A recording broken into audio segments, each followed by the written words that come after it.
दराज देहात के अंदर जहाँ पे कुर्बानी नहीं होती या और कोई ऑर्गेनाइजेशन जहाँ पे जिस जगह पे नहीं पहुँचती है वहाँ पे अल खिदमत फाउंडेशन पहुँचती है और वो लोग उनकी मदद करती है जिनको पूरा साल कहीं भी गोश्त वगैरह मुयसर नहीं होता।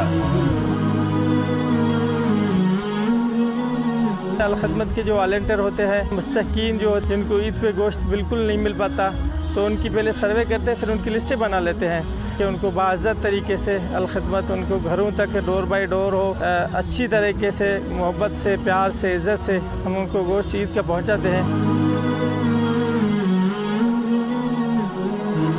मैं इंतहाई अल खिदमत फाउंडेशन का मशकूर हूँ, ममनून हूँ। यहाँ कुर्बानियों को अरेंज करते हैं, यकीनन अल्लाह ताला उनको जज़ाए खैर देगा।